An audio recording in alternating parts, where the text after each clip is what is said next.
మాది నర్సాపేట మండలం, పల్నాడు జిల్లా, పెదరెడ్డిపాలెం విలేజ్. నేను మక్కెన ఆంజనేయులు.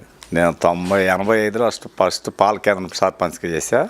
తర్వాత సొసైటీ చేశా. 95లో సర్పంచ్గా చేశా. 2016లో సంఘం డైరీ డైరెక్టర్. ఈ షేరా గోల్డ్ అనేది నేను నర్సాపేట ఫిల్లింగ్ సెంటర్కి డైలీ వెళ్తుంటా. సరే, మా డాక్టర్స్ ఉండి బాగా క్లోజ్గా ఉంటారు వెటనరీ డాక్టర్లు. షేరా గోల్డ్ వాడు బాబాయ్ బాగా ప్యాట్ వచ్చింది అన్నారు. సరే, ఈ అబ్బాయిని పిలిచారు. నాకు ఒకరోజు ఇది తీసిపోయి ఒక ప్యాకెట్ వాడు రోజు దానిలో ఒక చెంచా లాగా చెంచా రోజు అయ్యి ఏదో ఒక్క పూట ఈ పూట ఉదయం వేస్తే మళ్ళీ రేపు ఉదయం అని చెప్పాడు. తెచ్చేవాడు. నాకు బాగుంది. అంతకుముందు 6% వచ్చేది, 8.5 అలాగొచ్చింది. దీన్ని ఫస్ట్ 20 days 50 grams వాడాలి. తర్వాత 20 days కాడి నుంచి ఇంకా తర్వాత ఎన్ని రోజులను వాడినా కానీ 30 grams వాడితే సరిపోతుంది.